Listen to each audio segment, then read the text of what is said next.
some things from Yep, the I had notes. Pro, 10 Pro. But if you want to say some things. Here, I've got two of them. The Big Mac Daddy. Yes. Do you want to, No, it's Oh. cool. if you wanted to add anything, you know, on the report. I did bring it. Yeah, I've got it too.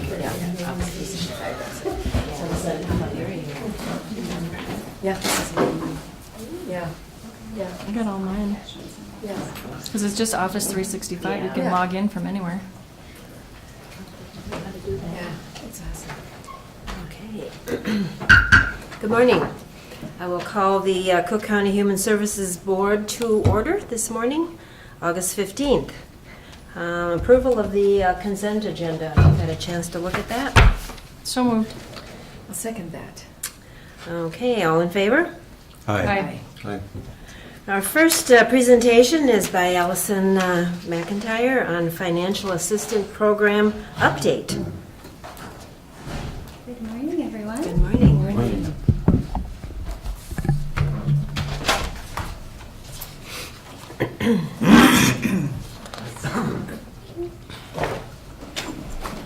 Can you see anything? Oh, there's my keys. Oh, I saw him I at was the not co-op intentional. yesterday. Grandparents. There we go. Jimmy's been on national TV. Oh, there we go. Okay. So the Income Maintenance Unit in Cook County administers financial assistance programs that help low-income county residents to meet their basic needs. Some of the programs that we administer, and this is not inclusive, but it includes the Child Care Assistance Program, cash assistance for families like MFIP, the Minnesota Family Investment Program, cash assistance for adults, emergency assistance for people who are in jeopardy of losing housing or utilities, healthcare programs like medical assistance, Medicare savings programs, long-term care services, and SNAP, the Supplemental Nutrition Assistance Program. The populations that are served by these programs include county residents and residents who are in placement out of county. What that can mean is that people can remain on our caseload and remain our financial responsibility while living in placement out of county. That could be like a group residential housing facility, foster care, in the hospital, in treatment, or in foster care. We serve all ages from birth until end of life. For example, an unborn child or infant can benefit from the MFIP program and the supports that are provided by that program for housing and food. And then the elderly can benefit from long-term care services that help them remain in their homes in the community or in placement out of county or in county in places like Hillhaven or the Care Center. These programs support both families and single adults, people who are employed or unemployed, and the income eligibility varies greatly by program. It's dependent on household size. To illustrate either end of that income spectrum, the county burial fund can assist people who do not have any resources to pay for a funeral or burial or cremation. And the highest income limit is for infants under 2 who are on medical assistance. And a household of 4 can have an income of up to $70,000 a year. And still that infant could qualify for medical assistance. So again, that income eligibility is based on age, the program, the number of people in the household, and many other factors.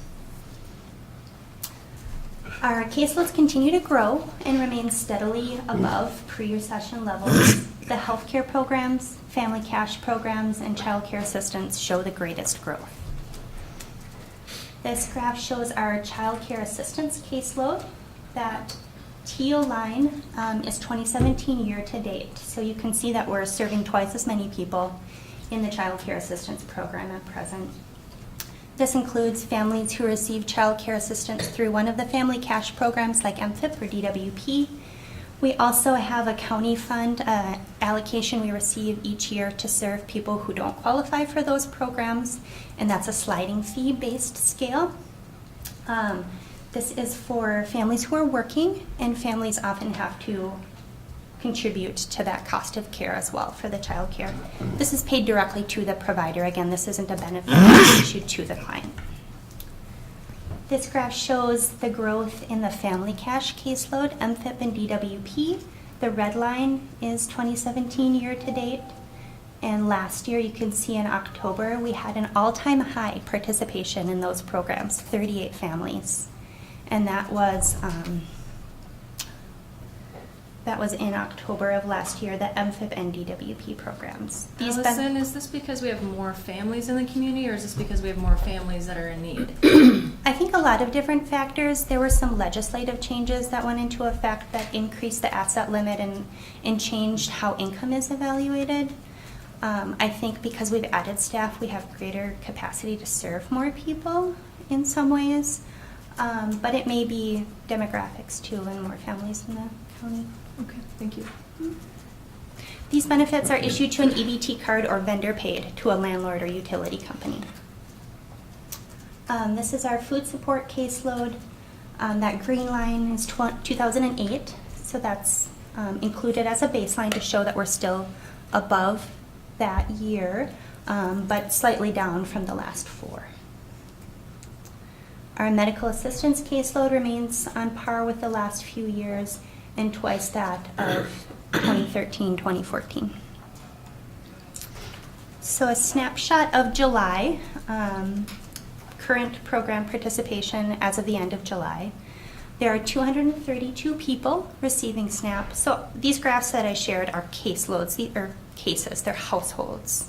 And these numbers are individual people enrolled in the program. The average benefit per person for the SNAP program in Cook County as of July was $93 a month. So it's not a lot of money. It's a supplement to current income. Again, this program's based on the household's income and their expenses. 37% of SNAP recipients have earned income, and 52% receive retirement or disability income. So the majority of this population is working or receiving some unearned income.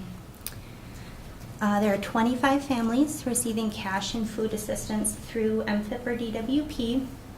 That's 28 adults and 47 children. The average benefit for that program is $201 a month, and that's just as of July in Cook County. Over half of MFIP participants are working. There are 34 adults without children receiving cash assistance through General Assistance or the Minnesota Supplemental Assistance Program. This population is generally unable to work. Most are either applying for or receiving Social Security or disability income. There are 1,031 people eligible for medical assistance in Cook County, half of which are children, and 87 people receive help with Medicare costs through a Medicare savings program. Look at our emergency assistance program. I don't think I've ever talked about that here before. The emergency assistance program is available to people who are in jeopardy of losing something of basic need, like their home, their utility. It can be issued to people who are currently homeless, or to help support a cost-effective move if someone can no longer afford the housing that they're in now, or if it's inhabitable. Funding for these programs is limited. We receive 2 different allocations each year, one for families and one for single adults. So far in 2017, we have issued $2,577 of the MFIP Crisis Fund, so that's the emergency fund for families, and $255 to one single adult. These payments have helped resolve emergencies from utility disconnect to paying past due rent to prevent an eviction. And that's 4 households that includes. Some staffing updates. We currently have 3 full-time staff working in our primary case bank of cash, food, and medical programs. There's 197 cases in the MAPSIS system. That's the legacy system where the food and cash programs are located, and about 500 cases in the MET system, which is the MNsure Healthcare Exchange. We have 1 part-time staff person working in the long-term care programs, and she has a caseload of 52. We added a case aide last year to support the department. She works as a part of that front desk team. She does a lot for us, including the initial entry of applications, a lot of customer service. She issues EBT cards. She's taken on the coordination of the Healthcare Access Program, which provides reimbursement to medical assistance enrollees to help pay for medical lodging and mileage. Some operational changes that we've made in the last year to help improve service and find efficiency include deploying Blue Zone scripts, which is an add-on to that Mapsys legacy system. It helps automate a lot of tasks and can increase both efficiency and improve, but standardizing some of those complex procedures, and helps with consistency within the case bank. It's used by all counties in the state. Cook County was the last one to deploy it, but everyone's using it now and is really finding it helpful to their work. We created an email account, a county email account that is checked daily, Monday through Friday, and this is an additional tool for clients to be able to contact a financial worker. So those who are more comfortable with emailing than calling or written communication, that's just another tool to increase our program access. We're also continuing to expand and improve our use of our electronic case system. So our department is held accountable to standards that are set by the state. These evaluate how well counties are able to help people meet their basic needs. So this shows our performance trend for applications. This is regular SNAP applications and cash applications processed within 30 days.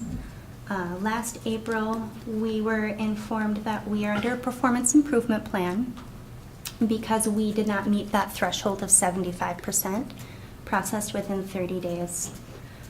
We submitted a performance improvement plan to the state and it was approved. We discussed some of the things that impacted our ability to meet that 75%, most of which were staffing related. We were understaffed in 2016 and had a very new staff as well. We have a small sample size. Our denominator is just 72 cases. So one case outside of that 30-day processing period can impact our ability to meet that threshold. There are also many factors that are outside of our control, like waiting on information from an employer or a doctor that's needed to complete that eligibility determination. So as you can see, 2017 year to date, we are on track to meet that standard. 84.62% of applications processed since January, and again that's of May, were processed within 30 days. And that's 33 out of 38 applications. Another standard that we're held accountable to is the MFIP Self-Support Index. This measures how many caregivers receiving cash assistance successfully exit that program and are no longer receiving cash or are earning or are working at least 30 hours a week after a 3-year baseline. Allison, if we don't meet the standards, do we lose funding? I don't know that we lose funding, but it's certainly more work for our agency in reporting and tracking. And it shows how well we're serving the public, and that's the most important thing. So this measure is based on the original goal of MFIP, which is to increase employment and earnings and decrease use of cash assistance. We're measured not by a specific number, but a performance threshold and a range of performance. And Cook County was the only county in the region that exceeded performance for that time frame. So we're excited about this news, and this doesn't reflect just on our agency. It reflects on our partnership with employment services providers at AEOA and the Minnesota Chippewa Tribe. So we have a really great working relationship with both of those agencies. Looking ahead at the year ahead, in the last year, as I've said, we've really increased our capacity to serve the growing needs of families in the community through healthcare programs, child care assistance, and then the family cash programs. The long-term care caseload, however, is still managed solely by one part-time worker at 20 hours a week, and she's also part-time veteran service officer, so her time and energy is very stretched. We do have a plan in place to cross-train. That's actually underway currently. One of our staff who's working in the healthcare and SNAP programs, and she is almost finished with her 54 hours of prerequisite online training. And she's going to training in Duluth at the end of September. So we're really excited to have her be able to work with Pat and learn those programs as well and provide some backup and relief to her.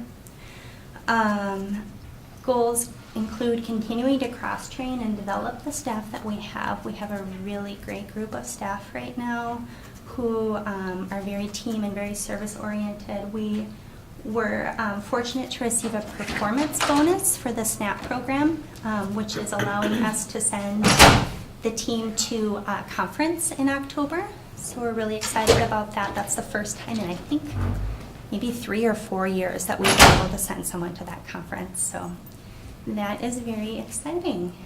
On the horizon, we have a few service plans that are due for the child care and MFIP programs.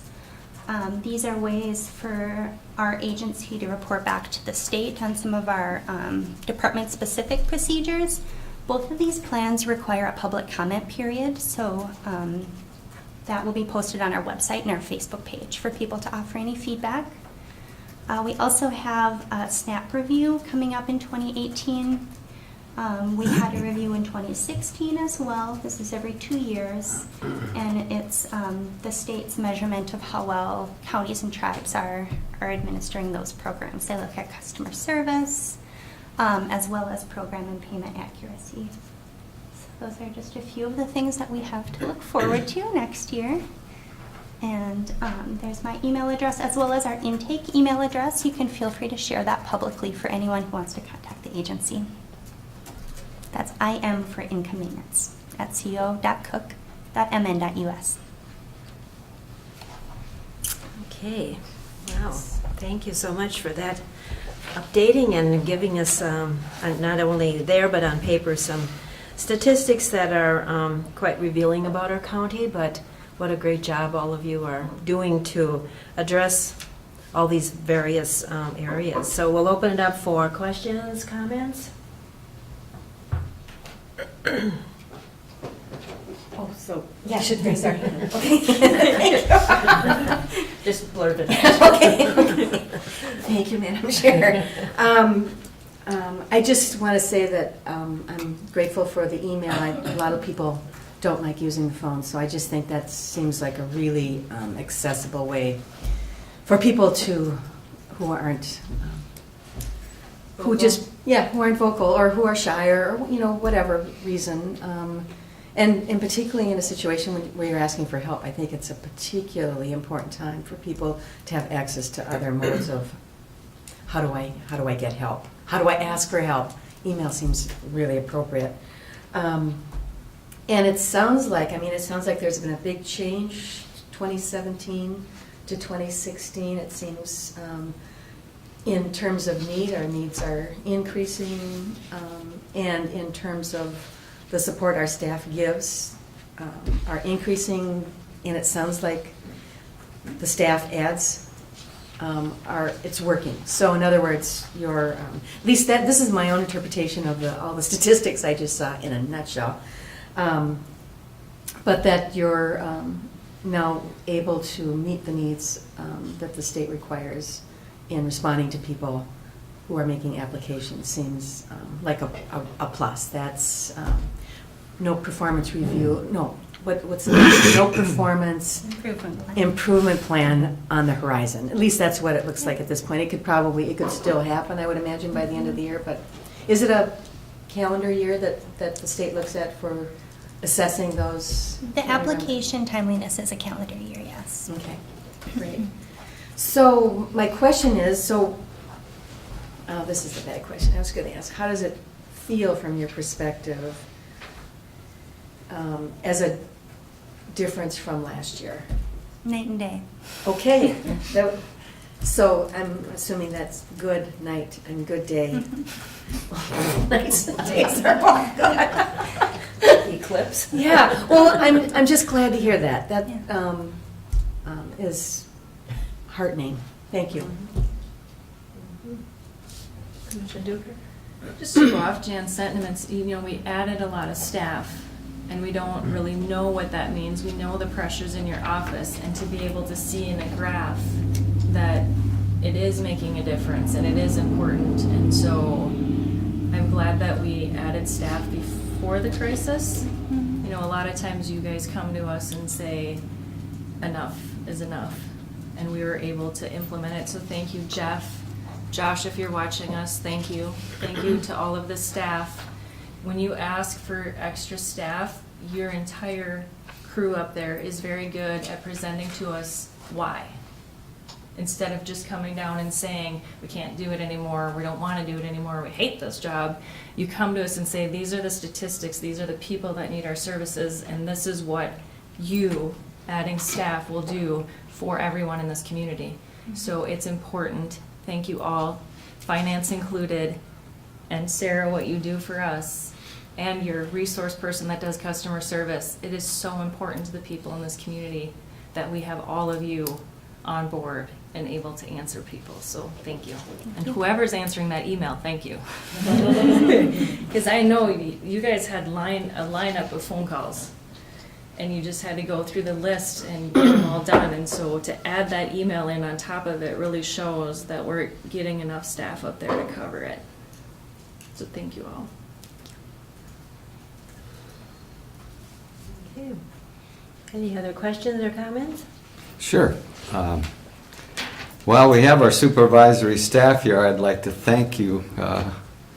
I'm sure that it's challenging at times not to have a supervisor of the supervisors, but maybe it gives you the opportunity to work together too in teams. So thank you all.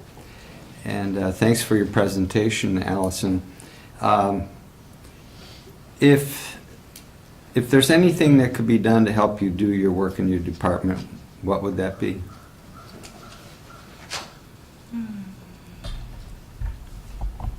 I feel like we're at a good place right now with our staffing levels, that we're more caught up than we have been in the past. Going into the winter, we're always gearing up for increased needs, people who have utility crises and are applying for emergency assistance.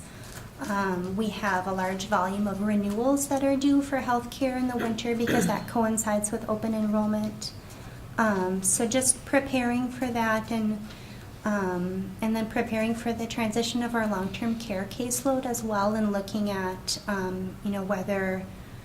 whether our current staff person is going to be able to take that on her own, should there be a change with Pat's schedule. So there's a lot of balls that are up in the air in terms of that transition. I think today we're doing well. Looking ahead, planning for that transition, we may need to look at how we would replace that position if Pat is looking at retiring or transitioning to veteran service officer in a more full-time capacity. Any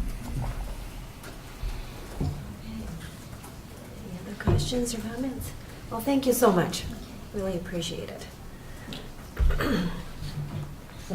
So next, we have Social Services Supervisor reports from Grace, Martina,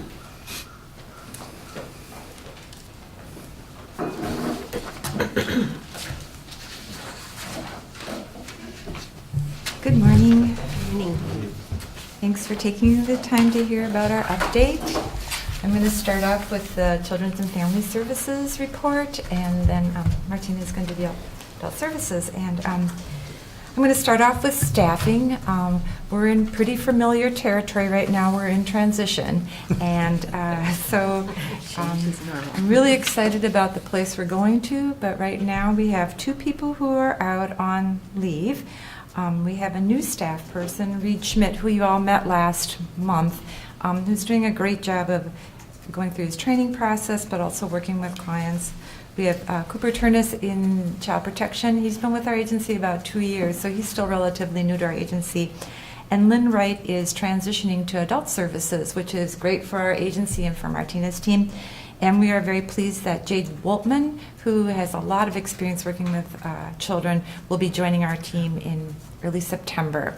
So we are moving towards a place where we're going to have a lot of young, smart, capable, caring people, and so we're really excited about those opportunities as we move forward.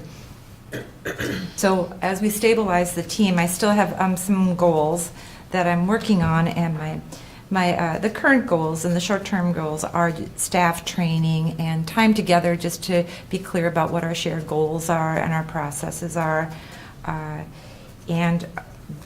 Currently, I'm working with all the schools. Actually, I'm going to communicate with them about our reporting process. I think it's really important. Molly Hicken does a great job of presenting to all the schools about what actions meet criteria for child maltreatment.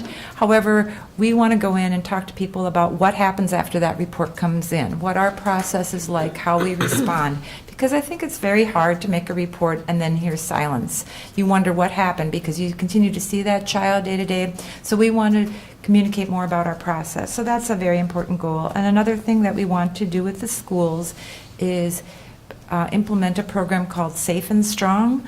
We work very closely with an agency in Duluth called First Witness. They're a child advocacy center, and they do forensic interviews with children who are alleged victims of physical or sexual abuse, and they're a wonderful, wonderful organization. They just had a great child abuse prevention conference down in Duluth that Cooper attended.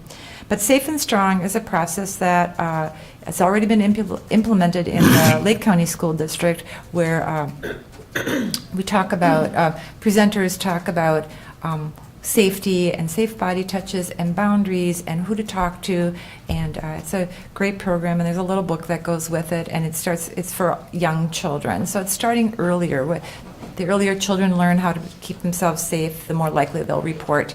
And so we will get training from First Witness on how to do this. One really strong component of this whole process is we'll work with the school, the Violence Prevention Center, and Reed Schmidt happens to be on the board of the Violence Prevention Center, so that's a real nice continuity for our agency and for this program.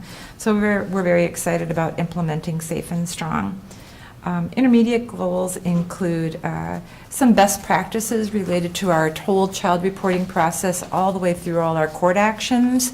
There's some good models out there that other counties have put together, so I'm going to borrow heavily from those. But I think it's very important for us to be very clear about our processes. Then we don't waste time wondering what our steps are and how we should do things. And so that'll be important. And then also another goal is to make sure that I complete the manual for entering data into our social services information system.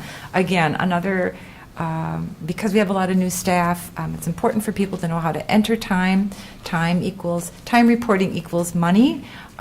Something that I hear from my friend Yafa, and I agree with her and want to support her by making it clear what that process is for everybody. Plus, again, it's a great efficiency, and I think Allison McIntyre has always been, she's gone through the lean processes, and she's really a great thinker around those kinds of efficiency methods. And one of them is just taking the time to complete processes and manuals. Again, time's the variable, and when we're going through the staffing transitions, it's hard to find, and a lot of training, it's hard to find the time to do the more thinking processes. My long-term goal, and I was hoping to move on it for this year, but my long-term goal is to work with the whole community on a process called ACEs interface. ACEs is a study that was conducted about 15 years ago where there was many people were assessed on why they were not having better health outcomes, and it was related to their early childhood experiences, and they called them adverse childhood experiences, thus ACE. And so there's a great movement in Minnesota about how to recognize and prevent adverse childhood experiences, and have great results in reducing negative outcomes for people. Healthier, more resilient people, a stronger community for all of us. So that would be something I want to continue putting my energies into in the future. So that's my update for now. Thank you again for all your support and your time. Thank you. So, in preparing for this meeting, I started looking at statistics, and I'm not a numbers person, so I went into social work for a reason. I like working with people. So, I'll try my best here. As Grace said, we have transition in the adult services team as well. 6 months ago, I was feeling really good about where my team was at, thinking, I was sitting pretty for a few years at least. And then Barb announced her retirement in June. And then we also recently accepted the resignation of Olivia Bonyander. She's going to, formerly McGee, she was just married at the beginning of August.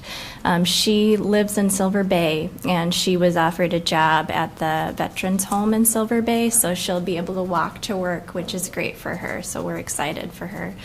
She'll be leaving, Friday is her last day here. So that is very sad. She's been a tremendous asset to our team, and she will be missed. I just kind of wanted to go through my team and what they're working on, what their responsibilities are. Julie Kinney is our DD and CADI waiver case manager and also a MinChoices assessor. And she provides ongoing waiver case management for persons, 25 individuals. Currently, 20 are on DD waivers and 4 are on CADI waivers. So DD, developmental disability, and CADI is community alternatives for disabled individuals. She is managing waiver budgets anywhere between $7,000 and $120,000 per person. It's a total of about $1.5 million that she is managing her clients, the services that they're receiving. These waivers come in from the state. It's monies to help people remain in the community. So it's funding foster care, it's funding CDCS, consumer-directed community supports. It's helping kids and adults remain in their homes or in a setting in the community. So that's a huge responsibility. She has 11 waiver recipients who are living out of county in foster care home settings or independent housing with services coming in. And she has 13 waiver recipients currently living in Cook County. Beth Ferrone is our primary MinChoices assessor and MinChoices mentor. And she also is the primary care coordinator for our special needs basic care population. She manages EW and CADI waivers. And she's currently providing special needs basic care coordination for 22 individuals, 12 of those being individuals who are on Health Partners insurance and 10 being on UCare insurance. She continues to provide some care coordination as kind of a backup for our MSHO, Minnesota Senior Health Options population, and Minnesota Senior Care Plus. So these are all people who are on medical assistance. The older population, they're on medical assistance and Medicare. And the MSHO is a combination of their insurances and their Part D plan that they enroll in when they turn 65.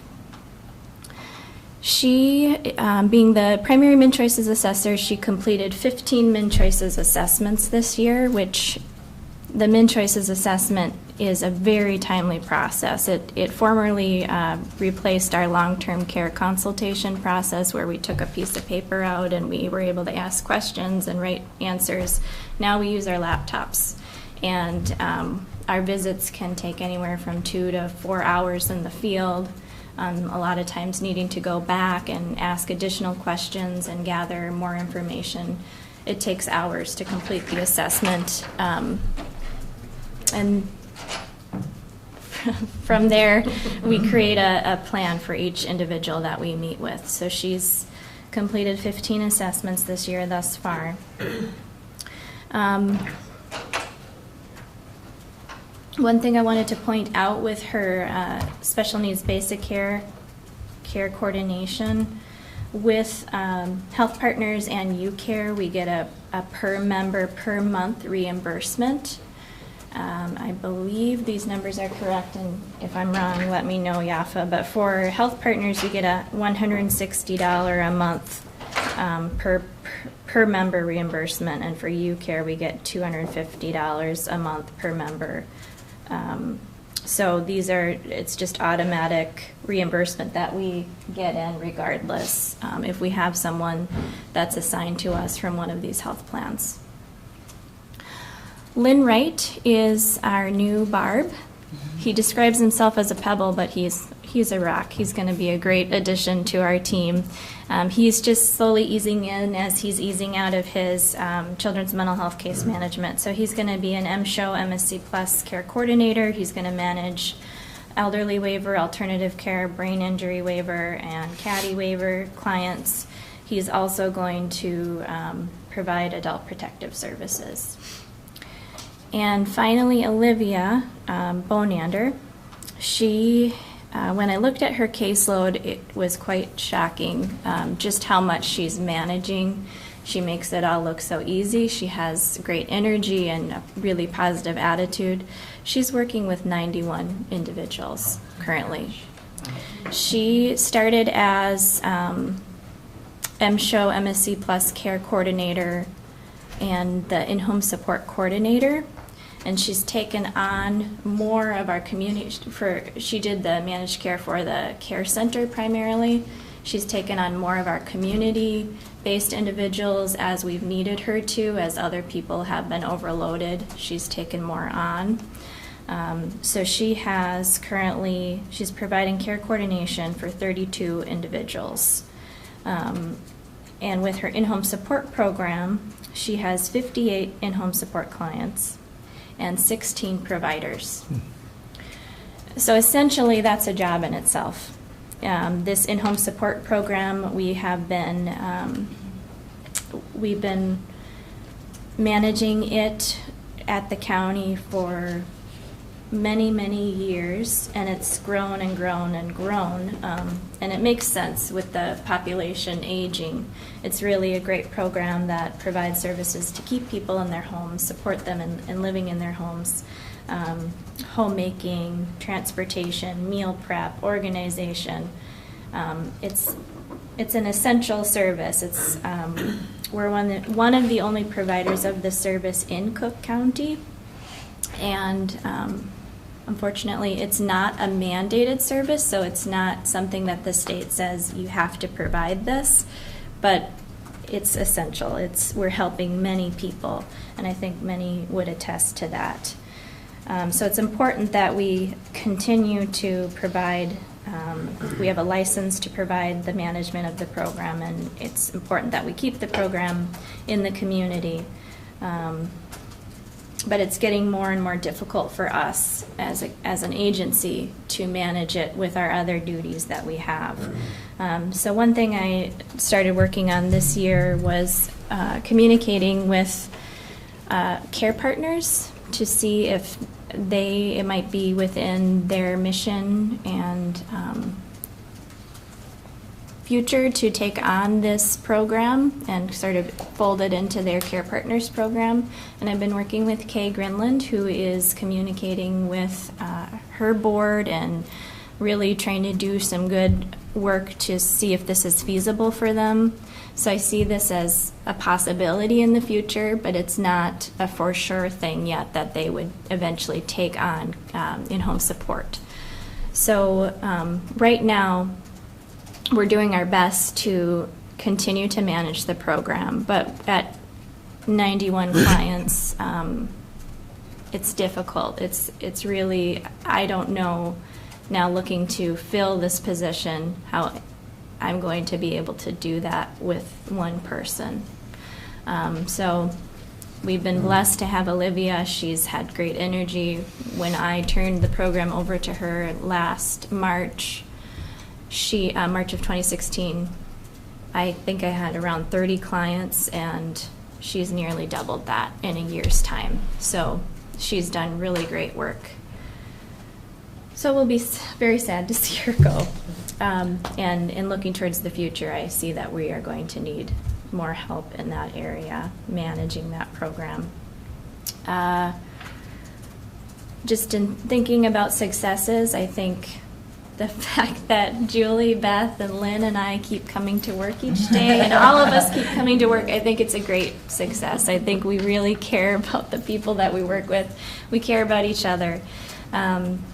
One other really great success for my team is that in June, I collaborated with Melissa Oberg and Principal Bill DeWitt from ISD 166, Julie Kinney from PHHS, Julie Wilson, Sam Ganji, and Cecilia Bloomquist from HDC, and I submitted an application for a Disability Services Innovative Grant. The request was $30,000 annually to fund a part-time employment specialist to be hired by HDC to carve jobs, provide on-site job coaching, ongoing job skill training, and to facilitate a peer support group for persons with disabilities and their families and caregivers in Cook County. And on August 2nd, I received notification that DHS had selected our proposal. So now we are in negotiations with DHS to move forward with the plan. So we'd be hiring a part-time staff person, it's called an employment specialist, through HDC to bring these employment services to Cook County. So that's very exciting. And the time frame would be November 1st of this year through October 30th of 2019. So that's all. Thank you so much. Any questions for Grace or Martina? Yes. Okay, well, actually, I have a question for each of you, but thanks for your helpful presentations. Martina, my question goes back to your talking about the in-home service, home-based services. Mm-hmm. A few months ago, you had presented that as there being some additional services that the state would pay for if we could find a provider. Mm-hmm. And I've been aware that Care Partners is looking at that. But it sounded today as though you would consider Care Partners taking over the entire program. Am I right on that, or did I mishear you? That's correct. We would be looking at them to transition all of our in-home support clients to them, so they could do the homemaking, transportation, all the stuff that we do. Plus, if they have the capacity, this new, you're talking about the ICLS, these acronyms, Individual Community Living Supports. That's the new funding from the state to pay for more services for individuals in the home. Yeah. So they would take that on as well. Okay. Is there any doubt about the ongoing funding from the state for these home-based services? We receive funding from the state to reimburse the providers for the services. We don't receive any funding to manage the program. What a place could do is they could take some of that funding they get from the state that they pay providers and take off the top of that to pay their management. We just pay it out to the providers because we want to be able to pay them a decent rate for the work that they're doing.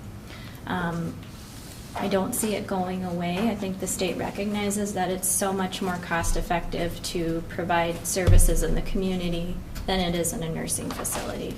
So I feel like the funding is going to remain available. Is there a share of that that's federal money coming through the state? Probably. I don't know the statistics on that, though. Just thinking in terms of Care Partners, if they take something on, probably wanting to have a reassurance that there's stability to that funding source. I think that Kay is looking into grants. She's an excellent grant writer, and so I think she is looking at bringing money in to help manage the program. Is there any way that, rather than our agency being the sort of administering the funding or passing the money through, would it ever be possible for Care Partners just to take it on such that they would get the payments directly from the state? That would be the goal. That's Okay. what we are hoping to move towards. If they indeed find that it's feasible to do so, then we Great. would be Yeah. removing ourselves from the equation. That would be a help in terms of administrative costs. Yes. Yeah, Mhm. yep. I also have a question for Grace. Thinking about child protection reports, it seemed like a few months ago there was just such a large number of child abuse and neglect reports coming through, and it sounded like at times it was overwhelming, the levels of it to deal with. Is it still coming, are those reports still coming in at a high level, and is it manageable at this point, or is you kind of on the edge of having a So- hard time keeping up? Whenever these questions are asked, we find wood and knock really hard. There was in spring and late spring, it was really intense. It's been a very manageable summer, and which we are greatly appreciative of because we're going through so many transitions. And so Right. we've had some intense situations, but it's been manageable. Good to hear. Yeah, Okay, Carla. thank you. I don't have any questions, but again, I just want to share the appreciation I feel about the quality of services offered, the quality of the supervisors and of the staff, and the compassion and care, and professionalism. I mean, I'm just continually amazed, even though I know it's there, when I see it like today. Thank you. And I think you're speaking for the advisory committee, Right, too. for everyone, yeah. For the county, really, if they knew, some people, for any recipient.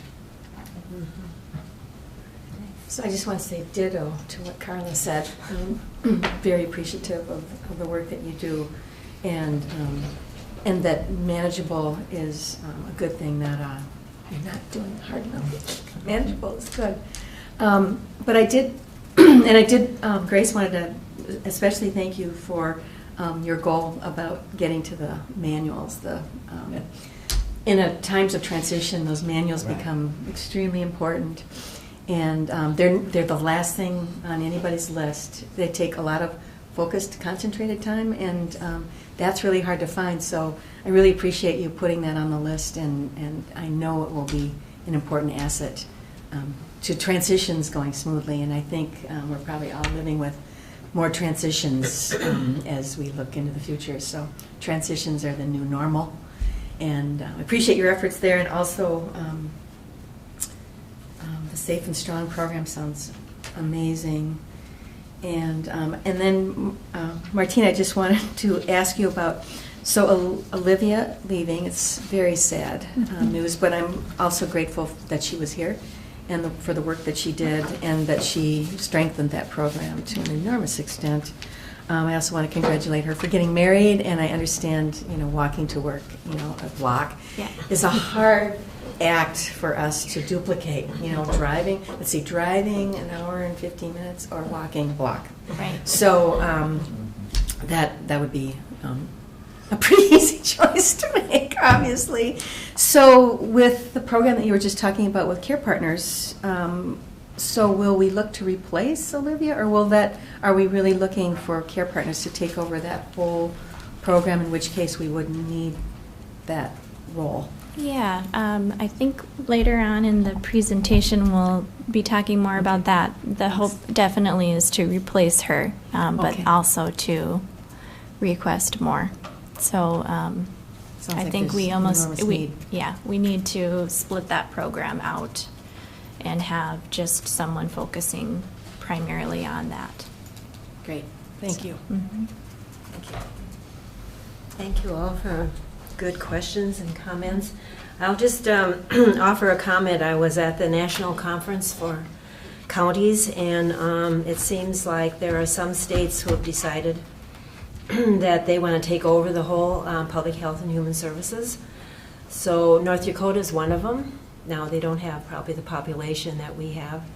And it isn't that their folks were doing a bad job, it's just that there was a lot of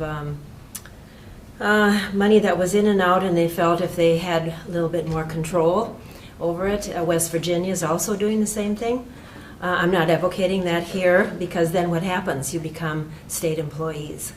So I think I'll just keep an eye on those two states, and there's other states that are talking about it too, just for the way they're handling it and how people are receiving, the great work that you are doing here with our county. It's just hard to imagine that the whole state could take over something like that. But anyway, it's out there, it's filtering around the United States, and so we'll just see where it goes. But anyway, I don't think they can duplicate the personal hands-on that everybody has within their own county. So that will remain to be seen. Okay, no further comments on that. Then we'll move on to budget with Yafa and Jeff.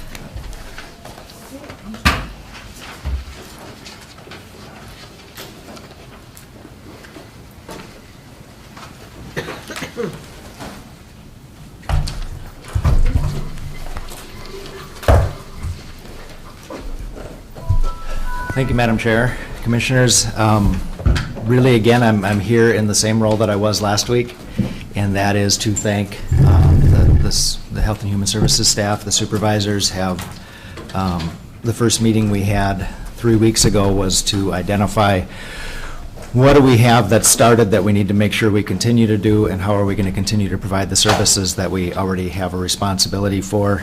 And they all brought the same list together, and they all dove in, and they divided up the tasks, and they've all done that admirably. And from the numbers that you've seen, we're exceeding our expectations. We're meeting the needs in the community.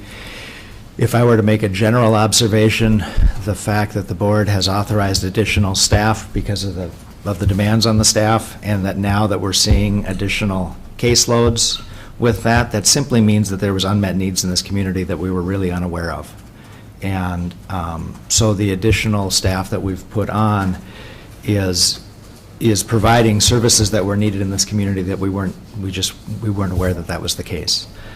So basically what I'm going to do is let Yafa review her budget summary, and I'll make some comments as we go along, but she and I have reviewed this and several times. And I agree with all the assumptions that they've done. We know that she's done excellent work for us, and we know that she continues to do that.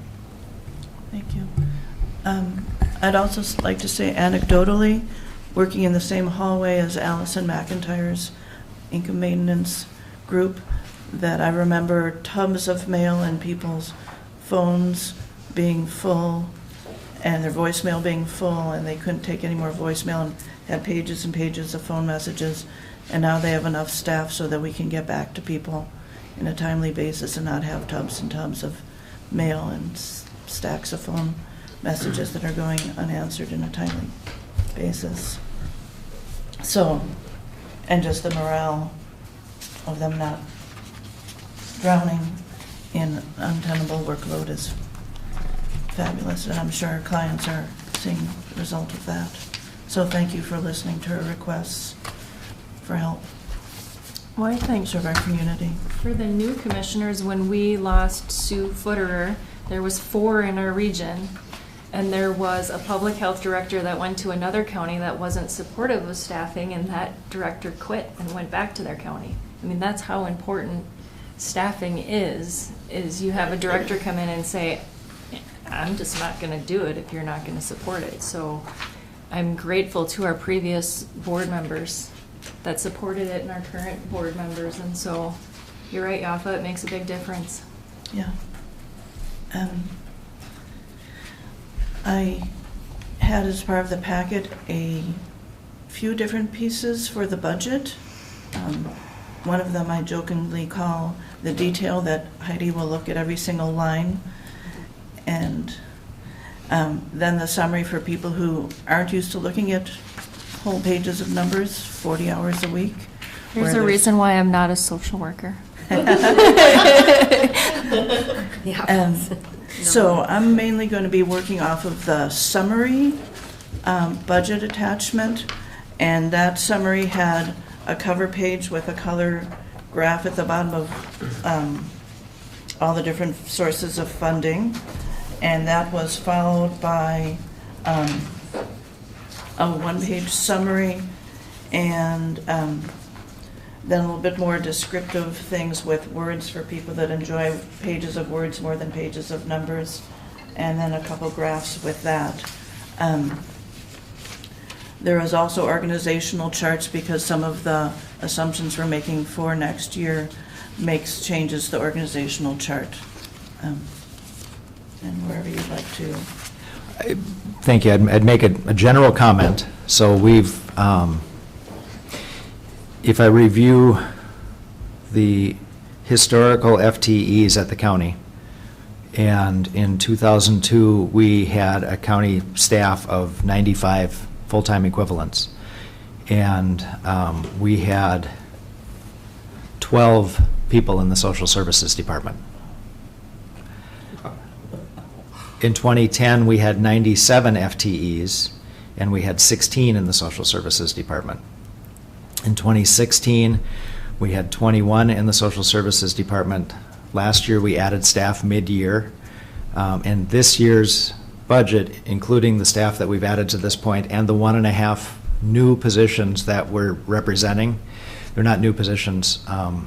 There's one new position that we just got done talking about in replacing the services for that Olivia's leaving, and some additional hours for some of the staff that we currently have, from 24 to 32, and some proposals like that. So the addition of 1.5 FTE for 2018 is represented in this budget, and we'll discuss those things because in the board action items, we're going to ask to approve the replacement of Olivia and an additional position. So we'll talk about that when we get there. But for context, we've gone from 12 people in social services to 26.24 in public health and human services in 2018 is the proposed number. And again, the work that we do and the meeting of the needs in the community is just an expression that likely what was happening 15 years ago is not that there wasn't need, it's that we didn't know about it. And the representation is for 1.5 additional FTE from what we approved over the last 2 years, one by one. And by all accounts and conversations with the supervisors, we really believe that the number proposed for 2018 is sustainable, that we just need to fill the vacancies, that we need to level them out and have a stable workforce to provide these services. And then we'll be able to do some strategic thinking and some planning and some maximizing of that staff. But as Grace kind of alluded to, as we spend all of our time training in replacements or working to manage caseloads instead of being strategic about our decisions as supervisors, it's very difficult to do that. So the proposal this year, we believe, is sustainable going into the future. If you remember, Sue requested additional service staff, actual social workers. Josh came in and said, we need some back-of-the-house staff to support the work that they're doing. And this final adjustment is really kind of a representative and a balancing of both of those years of additions that we've made. So it's significant, it's impactful, and we need to be thoughtful about that, and we're going to ask for one decision later in this meeting. Do you have the stats on the square footage of the office between 12 and 26? In 2002, I don't think Human Services, they had just moved up there. Yep, I would have to, they've been taking every available library and corner and office space, and they've had that conversation with Brian, and they have place for everybody to be. And again, when we're adding staff to 32 hours from 24, it's not another chair. Right. It's different, so. Grace, who had to be at a meeting. I think she's in her third office in the 2.5 years I've been there. And Martina just moved into her third office in the 2.5 years I've been there as well. Fourth? Okay, sorry. I can't count that low. It's okay. Just appreciating your adaptability with what service you provide and what room you're in. Yes. Okay, the 2018 proposed budget for Public Health and Human Services has total expenditures of $3.89 million, total revenue of $1.7 million, for a net county cost of $2.195 million. Pretty much in the ballpark, expenses and net county cost are going up $400,000. The largest portion of that increase in $400,000 is salaries and fringe. About a third of it is increase in health insurance costs, both because of a number of employees covered and also because of increase in cost of premiums. The other major additions to the budget are, in 2017, we added 2 unbudgeted full-time equivalents, a case aide to support both adult and children's services, social workers, and a fiscal officer to work in the finance department, since most small counties had 3 full-time people and we had 1.5 when I started. We've also budgeted to add 1.5 FTEs in 2018. Most of that is, as we've alluded to several times, the addition of in-home support coordinator, and that's on the agenda, but also to move some positions from 24 to 32 hours a week, from 37.5 to 40 hours a week, one position from 20 to 40 hours a week. And if you'd like more details, ask. There's also some amount budgeted for overtime, call-out pay, and leave payout as people either retire or resign.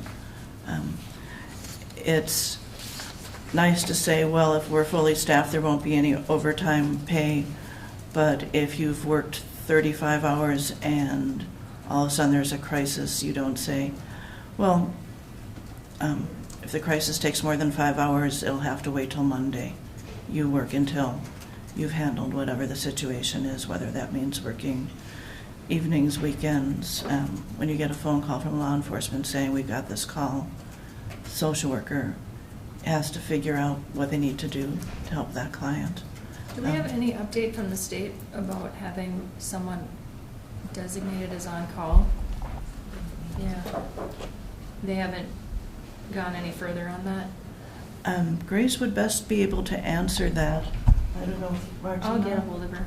Yeah, I don't know the answer to that, I'm sorry. I know that the short-term planning we've done is that we've worked with law enforcement to say, we know you have a list of phone numbers to call. Here's the order in which you should call people. And I think more discussion of what types of calls to go to whom, but also clearly saying that for the short-term 24/7 response means calling law enforcement, then law enforcement has who to contact within the social work team in a priority listing as opposed to just a general listing. Thank you. And one of the things that I've noticed is when we have staff shortages, it negatively impacts some of our reimbursement rates. And the county liaison for fiscal matters with the Department of Human Services, every meeting that she's at, she says, time equals money. And she says, make sure people get their time reporting in. And so when we've had people on leave and there's less hours going in an area, our reimbursement rates for case management the next year go down. And then that affects us for a 12-month period. And a lot of the rates we have are based on multiple criteria, and some of those criteria have to do with historical numbers. So if we have 1 year with low numbers that might follow us for the next 15 years in some calculations. And so when we have fluctuations, there's an effect from that. In other areas where program expenses have gone up, income maintenance, we got several programs, we got increased funding for next year. So that's an increase in expenses with 100% reimbursement. So we had one program where our award nearly doubled, and so the expense is going to double, but so is the revenue. So there's a lot of things with a net effect of 0 that do show up as increased program expenses. In the social services, children's services area, there was a PSOP grant, Parent Support Outreach Program, that also the award increased greatly, and that had to do with our usage of the program. And so when you use a program a lot, some of them you get increased funding, and some of them they just say, well, that's nice, your population's so small, you're never going to get more money. So knowing which programs that if you spend extra money, you get extra money is helpful. Then you can strategically decide, yes, it's worth spending extra in this area to get more funding.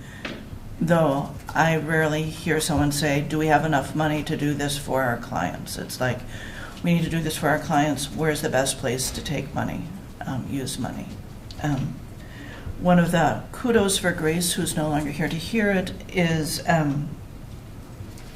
she went to a meeting, is she applied for a grant for children's mental health respite care, $10,000 a year for caregivers of children with diagnosed with mental health, SED or PSED, respite care grant, so that their caregivers, whether it's in-home or in foster care, can get some respite, whether kids are going to camp or whether there's some other program that they're going to.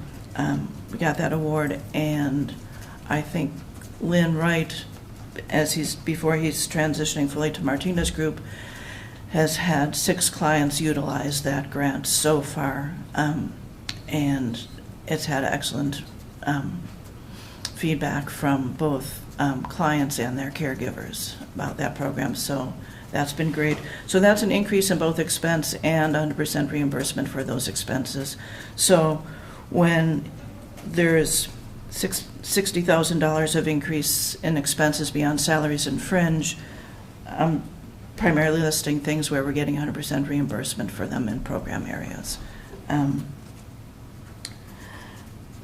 There's one area that there is not direct reimbursement, and that's Children's Services Supports for Permanency, and that's purchasing items and services to enable children to safely stay at home or to be successful in out-of-home placement. And this year we're going to spend 1.5 times what we budgeted. And so we've increased the budget for that for next year. And because of the costs we know about this year, we already know about what 20% of next year's budget is going to be spent on for specific client needs that are ongoing through next year. And when I think about that level of cost, the cost for that, excuse me, compared to the cost of an out-of-home placement, which can be anywhere from $20 a day to $9,000 a month. Increasing this budget for placements or for stability within a home so a child doesn't have to be placed is definitely cost effective. Having those supports so that we can have successful placements or successfully have children stay at home. And that brings up out-of-home placements, which is one of the largest items in the budget every year after salaries. And I am projecting a $5,000 budget increase for 2018 over 2017, which is pretty much not really an increase, but I'm showing in 2017 we greatly increased our budget for Rule 5 mental health placements. And for 2018, projecting there were going to be a decrease in that and an increase in family foster care. And that's both because of placements that we know about this year, which we expect to continue into next year, as well as every year we budget for unknowns. And one of the attachments I gave you to the summary budget was this sheet that's mainly yellow and white and gray with some orange in it, and the orange is the highest expenses in any year over the last 10 years in out-of-home placement costs in various categories.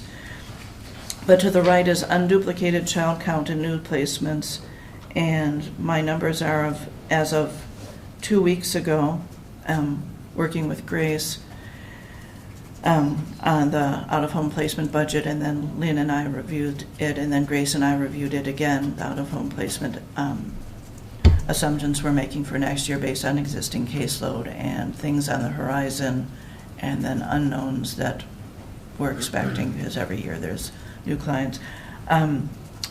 So far through June of this year, there was 18 clients in out-of-home placement, and 12 of those 18 were new placements in 2017. So 2/3 of those clients were new placements this year, and that number is already higher since I put this together with Grace. And one of the reasons, again, that we had to increase our budgeting for out-of-home placements was that we have depleted our fund balance within Health and Human Services. So we have to budget for the most likely outcome or the most expensive likely outcome, because we don't have the ability to say, well, let's budget a little bit more conservatively and we have some extra if we need to. So that was a discussion that we had last year. That's why we increased our budget allocation for out-of-home placements, and that's why I support that it continue to stay that way until we have an opportunity to think about the balance between our unknowns, our unknown quantities, and our fund balance. We're going to have to budget for a reasonable worst-case scenario, especially given the caseloads that we're aware of. Yeah, because our budget for out-of-home placements is about equal to our fund balance. So if we budgeted very conservatively and ended up with highest numbers even unimaginable, we would be in major financial straits. And I don't think we want to be there. I know I don't want to be there. And when someone says, well, what funding pool can we use for this client cost, I don't want to have to say, let's talk to the general fund about lending us some money for those client costs. I don't want to have to do that.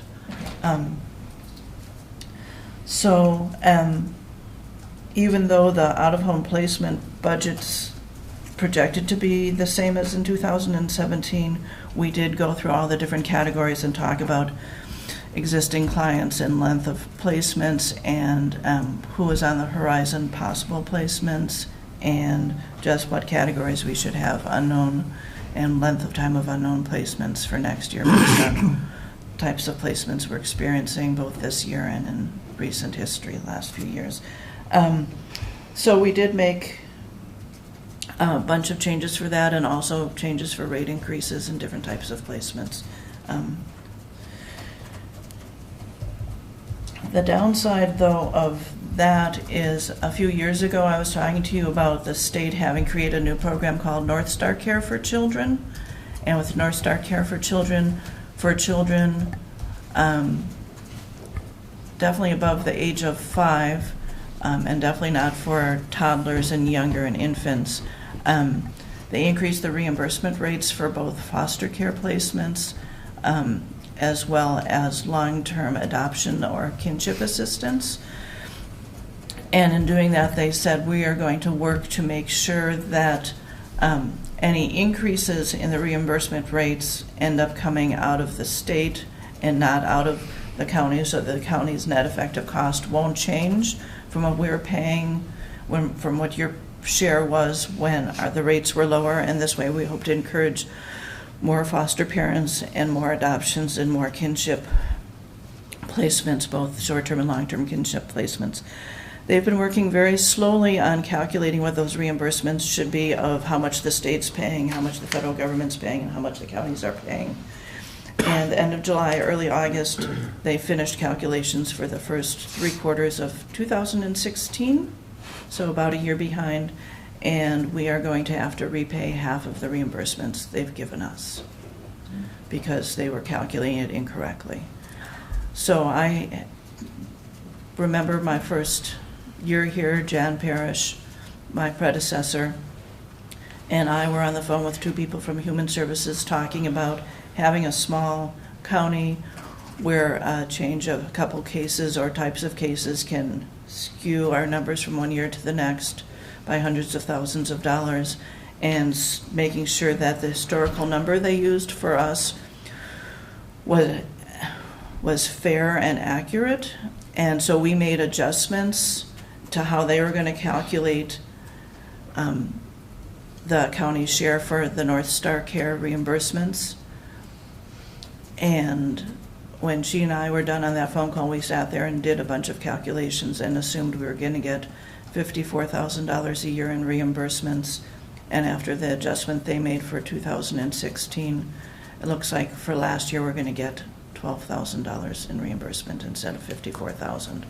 So when you see a decrease in state and federal revenue, that's one of the primary causes of that. So the out-of-home placement reimbursements to caregivers is going up, and the amount they said we'd get as our share of reimbursement for increasing the payments to encourage more providers is going down. And the good news is I think we've been working to get more providers in the county, and so that kids that go into out-of-home placements with families don't have to leave the county.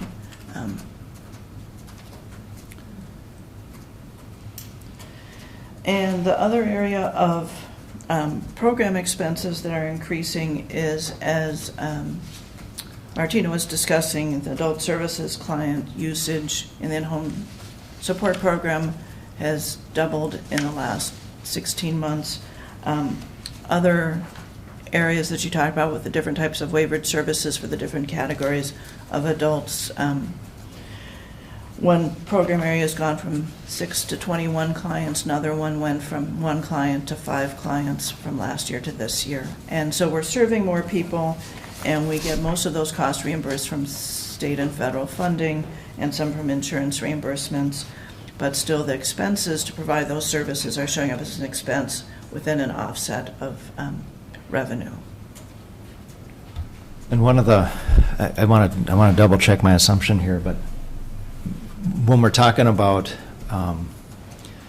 working with those clients and provide and connecting them with additional resources that then come into the county, they don't necessarily come through us, but they do come to those individuals, much the same way that Veteran Services connects veterans with additional resources that are available, so that while they show up as an expenditure sometimes in our budget for administering those, they show up as an economic opportunity within the county and for those individuals and for the services that they're being able to provide. So we show it as an administrative expense and we don't get reimbursed for that, but the county benefits from our staff working to bring those additional resources in, and it improves the quality of life for those people, and then it improves the quality of life for other people because they're purchasing services.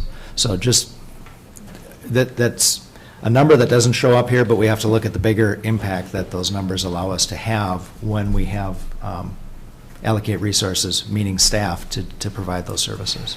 Yeah, I think the income maintenance area is also a very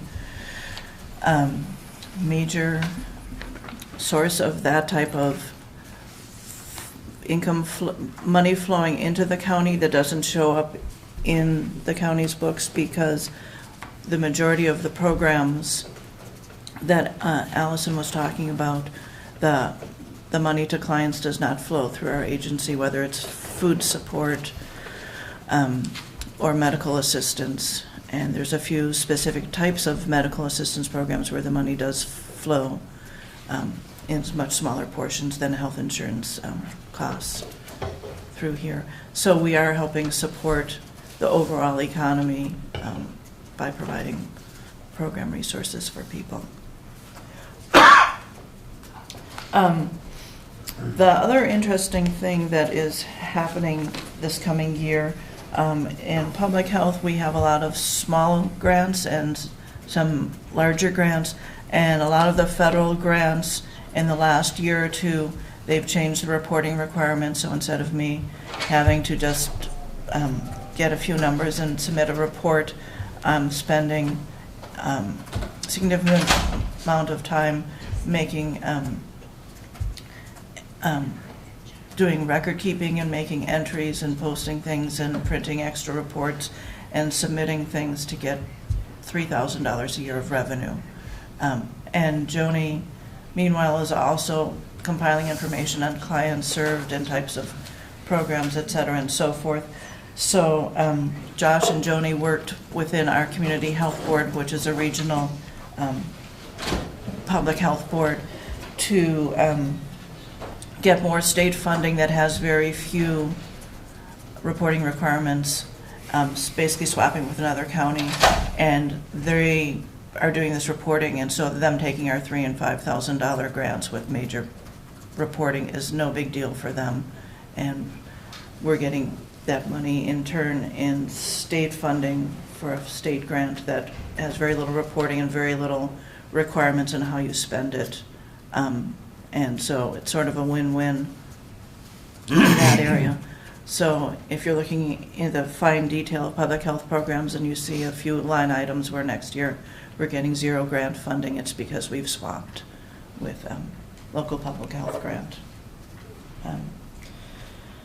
We've also, in the public health area, implemented an electronic document record-keeping system for client visits and time reporting, and the maintenance costs for that, now that it's fully implemented, are reflected in the budget with an increase in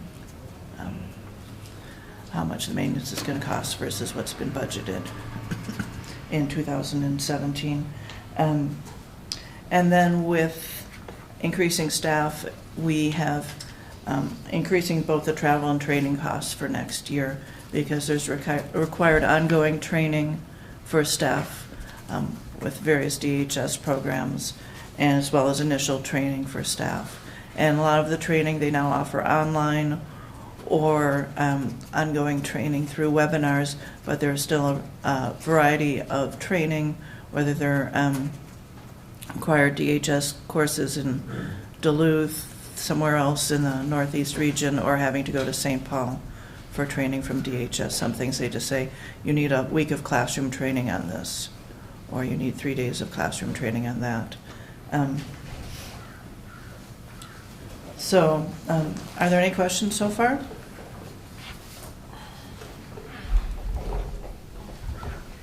Thank you so far. Okay. Can I just make a comment that, boy, I really appreciate the narrative piece. It's really helping the numbers land somewhere. So it's really helpful, the way you've presented this. We're sharing, so she's on Yeah. the reading part, and then I Yeah. go to the top and point on the... So she goes to her favorite, the numbers part. and point where that goes in the Yeah. box. Yeah. Is there any way to find the tipping point? So we heard during last year's budget process that people just couldn't afford the levy. So does that inability to afford the increased levy increase the number of people who need services in your office? Is there any way to correlate that? I know I should have warned you of that question. Because you don't ask that when they come in. You don't say, do you need more food services because the commissioners raised your property taxes? I would really like to look at that question anecdotally. And so last year, when people were coming in and talking about a 100 or 200% increase in property taxes, they were talking about $40, $60, $80 impact oftentimes. Sometimes it was more than that. Mm-hmm. But if it was more than that, it wasn't related to the county proposed tax increase. It was related to a valuation increase. Regardless, it's an increase. So we talked about the average impact of somebody on SNAP being $90 a month. So we're talking about the average impact on a levy of being $90 a year. So not having SNAP benefits is going to be more impactful than paying $90 a year in Right. levies. So to go without the ability to provide those services is going to put more people at risk in the county than a correlating increase in the levy. Right. Because of actual case data, we can't quantify it too much. We can quantify it generally, and I think that's a good question for us to follow up on. But just that one case, if you look at SNAP benefits of a proposed property tax increase of $90, which was a very common increase for a median or small or lower valued home in the county, versus the possibility of receiving $90 a month in benefits, the argument doesn't hold water. No, and I don't want to argue, it's just, I get calls about how people just can't afford this, and we have this department that is helping people in our community who just can't afford to get through for whatever reason, and so you always balance on either side what your impact is. And I also, since we're talking about budget, want to thank the Public Health Department, because when it came down to cutting it at the end and the possibility of losing staff, you know who you are, who called me and said, Heidi, I'll pay more health insurance if we can keep our staff. Can I donate money so we can keep our staff? That's how important it is to everybody up there that they keep the people that they have. And it wasn't even just their department. It was an overall, if any staff have to leave, we as a county need to provide these services, so what can I do to reduce the levy? So thank you to anyone that was there. I hope we don't have to do that again. One of the things I would like to add in addition to what Jeff said, which is a very good analogy about $90 a year versus $90 a month, is that it seems as though more people are aware of our programs, whether it's because we're on the radio talking about our programs, or whether it's monthly presentations here that are now live around the world. Or whether people in the community who are utilizing services are saying, hey, did you know you could go to Public Health and Human Services, and if all of a sudden now you need to go to Mayo Clinic twice a month for the next 10 months, they can help you with transportation costs if you're on medical assistance. I just put in a plug. It seems as though there's a lot more people utilizing services where we're reimbursing people and then getting the money back from the state, we then get some of it back from the federal government. And some of that is the staff, because I'm sure when you had 2 days worth of messages to return, that there were some people in the public that said, it takes 2 days to get an answer, and now they're saying, hey, they can answer you in a day. And so there's more people coming in. Yeah. They've also made a lot of changes. They, speaking for you, and you can correct me and add in, there's been a change in income guidelines and asset guidelines that Allison briefly mentioned, and so a lot more people are eligible for services than they would have been 10 years ago, and especially 2002 when there was 12 staff people. And so when you have a much smaller portion of the population eligible for services, then a much smaller amount of people are going to be asking for those services, and now it's a much larger population who are eligible. And different types of programs, the eligibility is so different that you could be ineligible for multiple programs and eligible for one that's going to be very helpful for you. Thank you. That was another plug. And the other point that we saw in Allison's presentation today that is important is if more people are eligible, if we're doing a better job of serving the community, the vital statistic is the goal of these programs is they provide assistance, and our goal is to transition people off of needing the assistance, and we're exceeding our goal for doing that. So the assistance is there when people are in crisis, and when they're not in crisis, they transition off of those programs. That's exactly how they're supposed to be working. So let's let's remember that's important too, that we provide the services when they're needed, and then we help people to live in a way that they're not needed. Thank you. Yeah. And although there are some programs that aren't designed to be for crisis, sometimes they are utilized when there's a crisis, like my example of all of a sudden someone needs to go to Mayo Clinic twice a month for most of a year. And there's lodging and there's mileage and medical assistance. We can reimburse you, and then the state reimburses us, and then the federal government reimburses the state for half of it. That made it sound simple. Yes. And speaking of reimbursements, on the page 2 of the narrative, it starts with the word revenues, underlined in capital letters.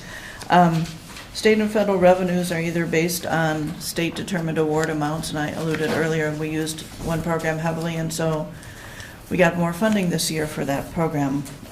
Sometimes it happens we get awards based on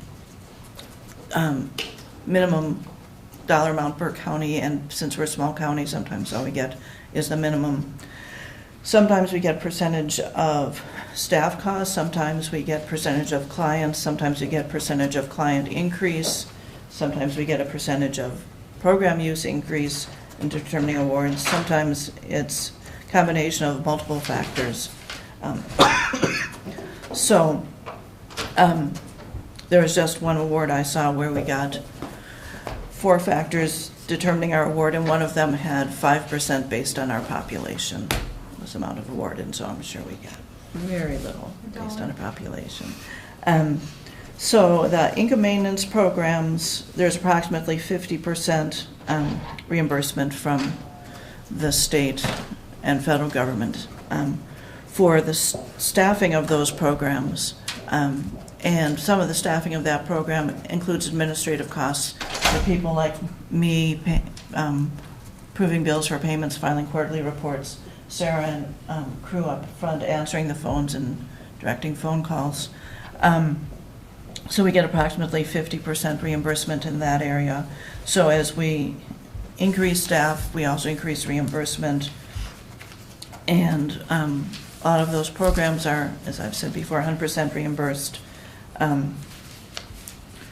In children's services, when we've had grant increases, both increase in expense and revenue with a net impact of 0. We got this year a major increase in children's services federal administrative aid. After about 4 years of that number being pretty stable, I discussed the decrease in revenue for North Star Foster Care. That's going to hit us in this year for 2016. We'll see if they get caught up with 2017 this year, but I'm projecting $12,000 revenue next year instead of $54,000 I projected last year and $40-some thousand I projected for this year. So that's a major cut on revenue. There was some adult services revenue that I projected that was too high this year, and this year was lower than last year, and so just assumptions about client counts affect, what client are we going to have programs on. And Martina discussed the UCare and Health Partners giving us reimbursement for the special needs basic care program at the $160 and $250 a month level. They both replaced Medica, who covered the program entirely in our county, and they were reimbursing us at $130 a month for several years and said, we're losing money, we need to reduce the rate, and we'll determine how we're going to do this program based on your client outcomes, and so you might take 18 months to receive some of the revenue from this program. And we said no thanks, and Medica basically pulled out of the SNBC program in this region. And so if they couldn't afford it at $130, having these 2 other insurance providers reimbursing us at $160 and $250 per client per month, I don't see how that's going to be sustainable either, unless their whole model of how they're organizing their companies is very different than Medico. And so I'm not seeing that we're going to continue getting that rate of reimbursement into the future, and that's reimbursing us for the case management time and that staff time reimbursements. But it's been lovely getting those nice checks this year. Another attachment I had in the summary budget package had to do with targeted case management rates, and that's the thing with that oval at the bottom. And that's basically 2010 to 2018 case management reimbursement rates get the reimbursement from the state, but this is actually federally funded. And so some of the numbers went up, some of the numbers went up a lot, some went down.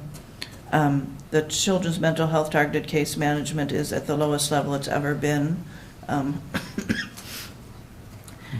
the child welfare targeted case management has gone up from almost the lowest it ever was historically last year. And the adult mental health rate and the vulnerable adult developmentally disabled, that's my twist, those went up slightly. This is also a rate that changes July 1st of each year, which makes it very interesting to budget when rates go up a lot or down a lot. Well, what's it going to do halfway through the next budget year? And the formula is based on time spent by staff, the cost for all staffing, including administrative staff, and then the number of clients being served. And so my projections in this area are always, well, is our rate going to stay the same for the second half of next year? Or are they going to go up or go down? And I never assume they're going to go up, because if you're a conservative accountant, you don't assume you're going to get more revenue. But the other factor here is that this past year, and for these rates, we get reimbursed at 50%. So even though they say your reimbursement rate is $924, you're actually going to get $462. This past year, Blue Cross and Blue Shield said, oh, we're not going to reimburse you at 100% of these rates like we have historically. We're going to set one statewide rate for children's mental health and one for adult mental health. And whether that's more or less than you've gotten in the past from us, more or less than you're getting from the state, it's what we're giving you. We're not asking, we're telling. And so because there's a difference in those reimbursements, and because depending on what type of medical assistance a client has, whether they have it through an insurance company or whether they just have straight medical assistance, and a lot of that is based on what type of services someone needs and what's the best way to receive those services.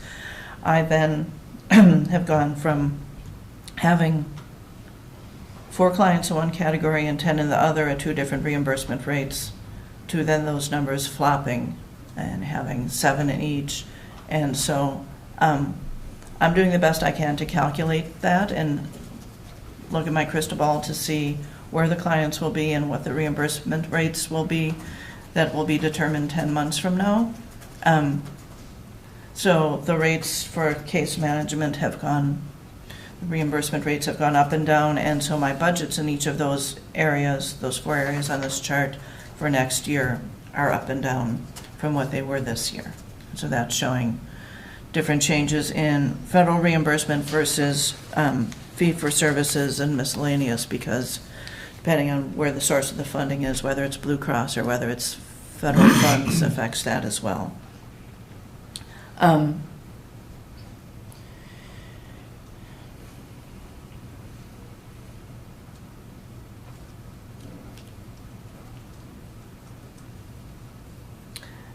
And that was pretty much what I had to present.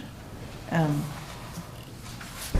don't know if people have specific questions or want more detail in specific areas, or whether our time is such that you want to get on with the rest of the agenda, or all 3. Okay, let's open up for comments or questions. just appreciate all the work that you do balancing, it's like this way, that way, the other way, and your foresight in saying, okay, this is the way it was, but we need to increase here and there where we need to. Appreciate all that, Jerry. Just one question, Yafa. Is the level of increase that we're projecting for 2018 on par with what we're seeing around the state for other county costs or other county budgets? I would generally answer that, and I'll let her answer specifically. The biggest cost increase is the assumptions that we're making related to staff and wages and benefits. And one of the assumptions that we're going to discuss later,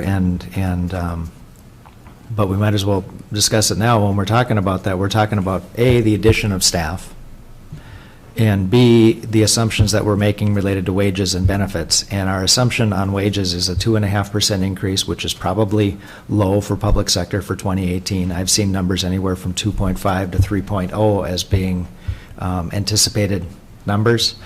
And then the large increase that we're going to see is we're projecting 15-ish% increase on our health insurance. And we had this conversation last year. What I've got this year is I've got the data to show that even though we're seeing large increases, our premiums are still low for our peer group. And that peer group would be the regional counties, it would be the regional public employers, it would be the statewide public employers.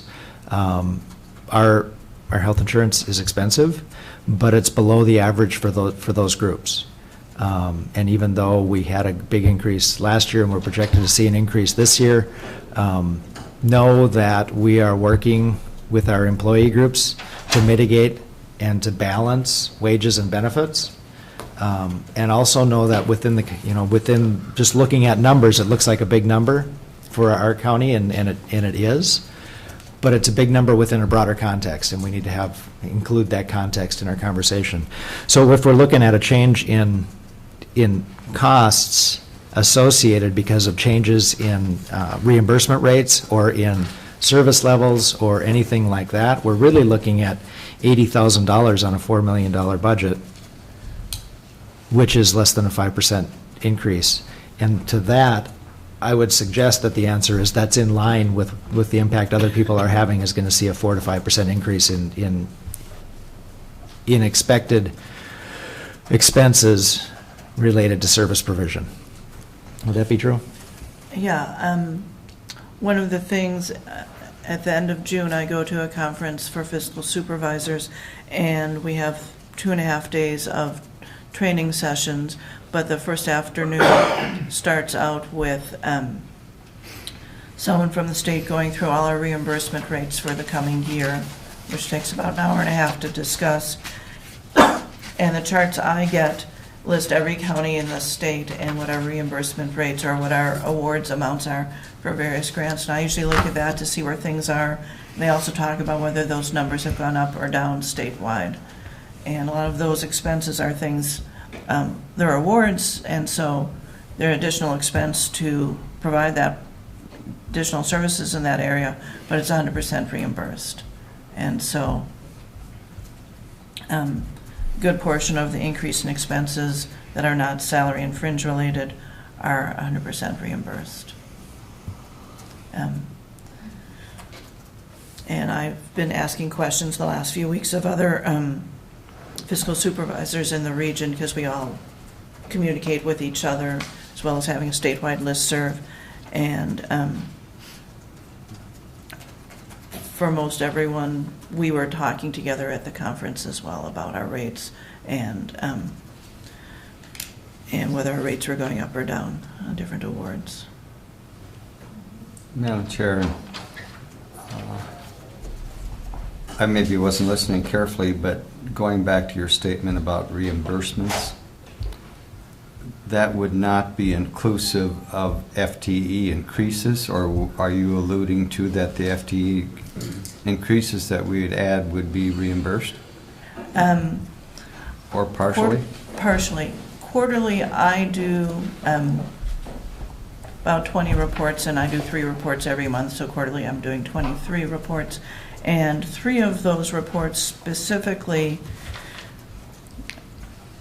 and it's more than 3 reports, but I do a report specifically on public health that includes staffing costs, costs for staff travel and copies, et cetera, and so forth, just administrative costs, and costs for administrative overhead for people like Sarah and myself, who are not program people, but are administrative support in various ways.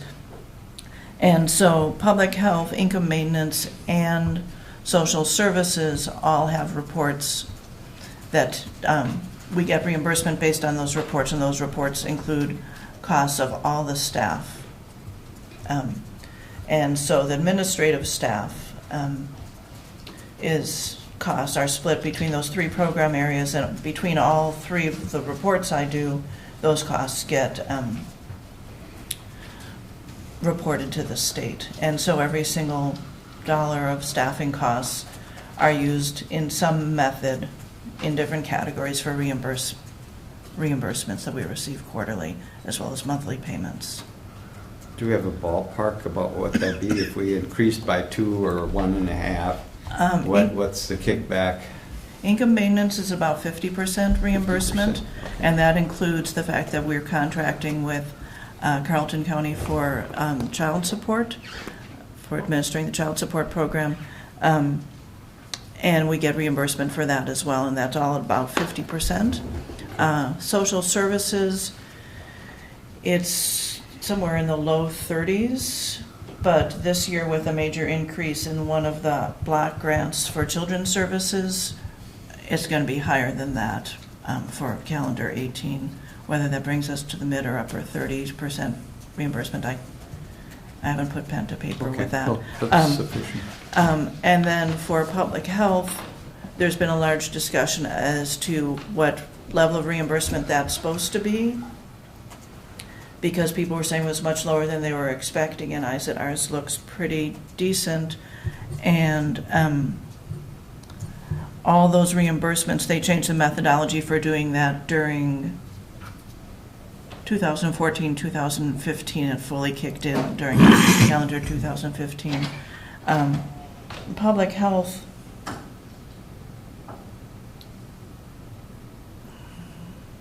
I want to say it's going to be lower like social services, but it's as opposed to the 50% for income maintenance. But that one's kind of hard to tell because we had an employee on leave in that area. And then we've had a vacancy this year, so far this year. And last year we had an employee on leave for a good portion of the year. So it'd be somewhere between 30 and 50% reimbursement on those FTEs. Right. Okay. So we're getting reimbursements on 100% reimbursement on some program costs for client programs. Mm-hmm. We're getting 30 to 50% reimbursement on staff time to administer those programs. Okay. Thank you.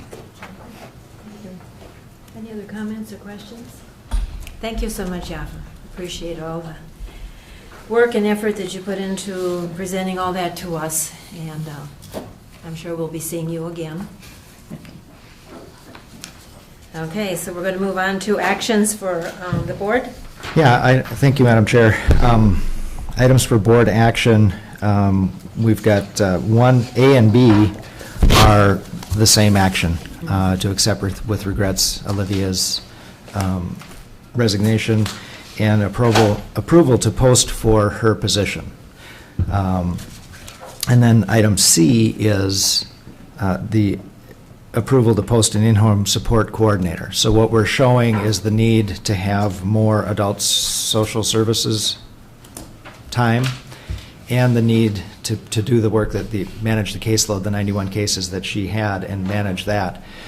Potentially, this 30-hour-a-week position is the one that could potentially transition if we move that. But we had conversations and really feel that we can't drop the ball on the momentum that we have in providing that service in the community.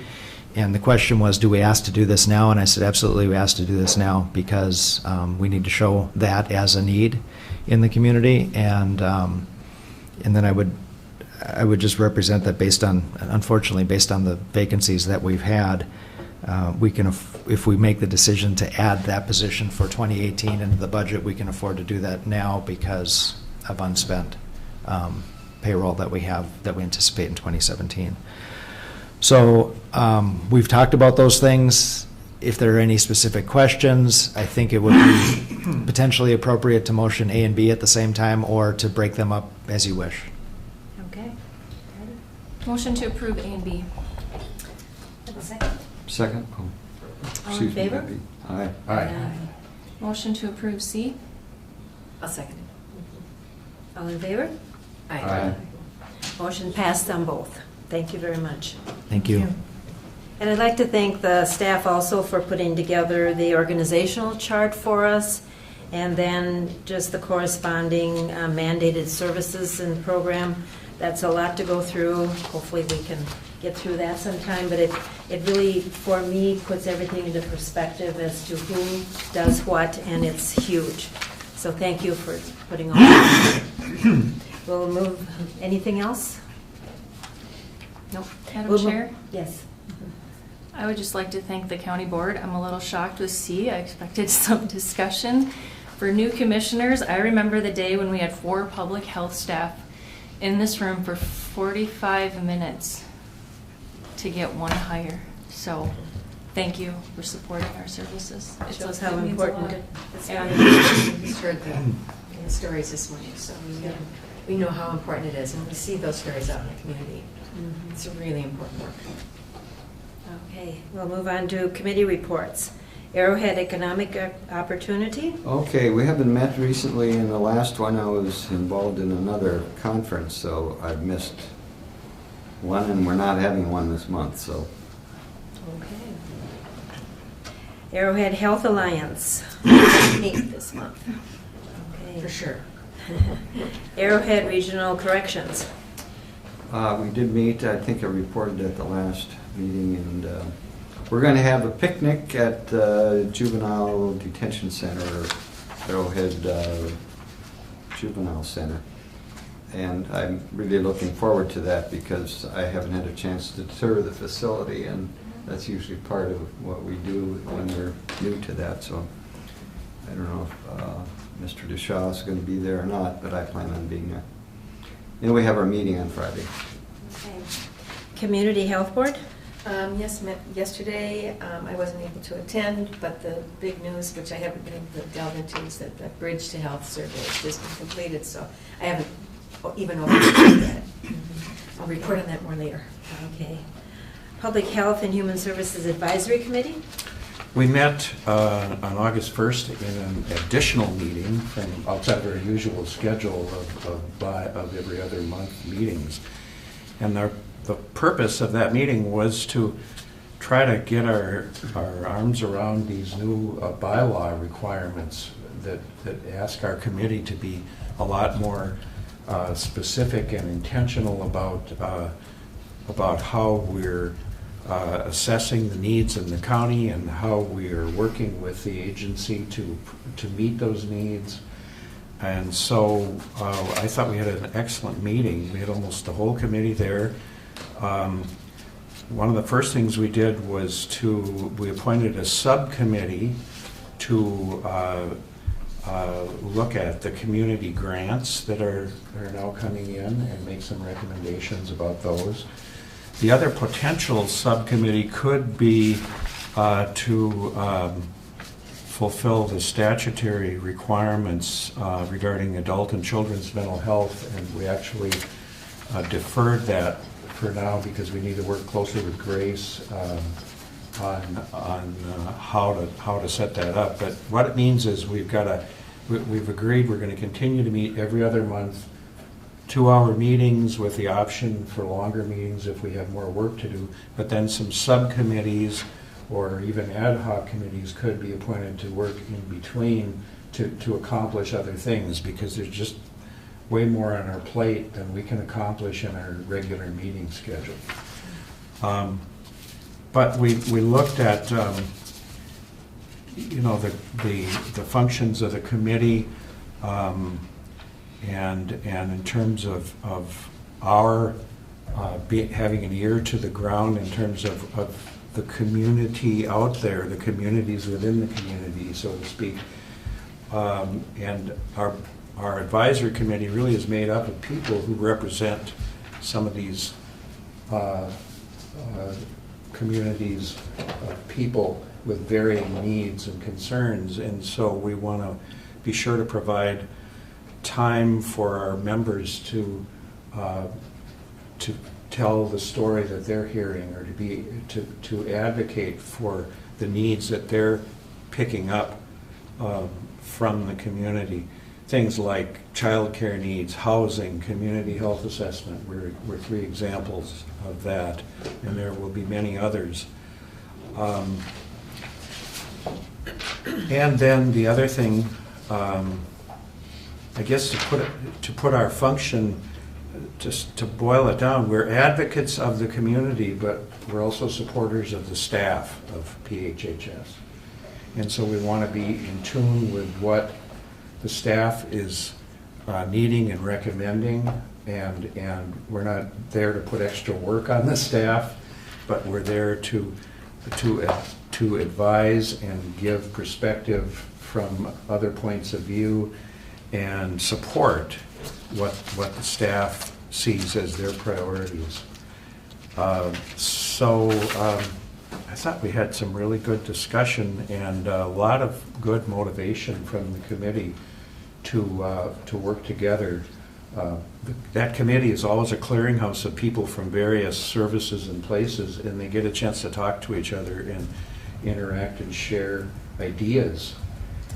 It's really fun to watch that happen every time we meet, and so glad we could have an extra meeting to try to get a better handle on what we're doing.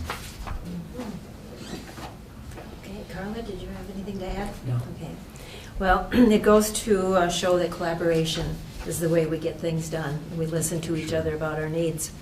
Healthcare Planning Committee, I attend those once a month, and that's another collaboration. We hear from folks from Roger Linhan from Grand Portage down to all of our other areas that meet. Kimber reported about the hospital open house, which they had over 150 people. I did attend that, and we have quite a facility here between the care center and the hospital. North Shore Collaborative. Thank you, Madam Chair. I have a little report, but in lieu of time, I would just as soon save it for next month. Okay, thank Kind of in you. the middle of discussion about something. Emergency preparedness. Did we? Thank you all very much, and I will adjourn our meeting.